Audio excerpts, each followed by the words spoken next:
AK 64வது படம் குறித்து அதிரடி அப்டேட் கொடுத்த மேலாளர். அடுத்த சம்பவம் லோடிங். தமிழ் சினிமாவில் முன்னணி நடிகராக புகழின் உச்சத்தில் வலம் வருபவர்தான் நடிகர் அஜித் குமார்.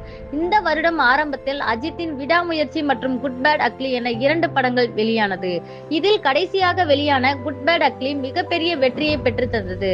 தற்போது அஜித் கார் ரேஸில் கவனம் செலுத்தி வருகிறார். இந்த வருட இறுதியில் அடுத்த பட வேலைகளில் இறங்குவார் என தெரிகிறது. குட் பேட் அக்லி பட வெற்றியை தொடர்ந்து அஜித் மீண்டும் ஆதிக் ரவிச்சந்திரன் இயக்கத்திலேயே நடிக்க கமிட் ஆகியுள்ளார். இந்த படத்தை பிரம்மாண்டமாக வேல்ஸ் பிலிம்ஸ் நிறுவனத்தின் ஐசரி கணேஷ் தயாரிக்க இருப்பதாக கூறப்படுகிறது. இந்நிலையில் இப்படம் குறித்து அஜித்தின் மேலாளர் சுரேஷ் சந்திரா அவரது இன்ஸ்டாகிராமில் பயோவில் ஏகே 64வது படத்தின் அறிவிப்பு விரைவில் வெளிவர உள்ளதாக பதிவிட்டிருக்கிறார்.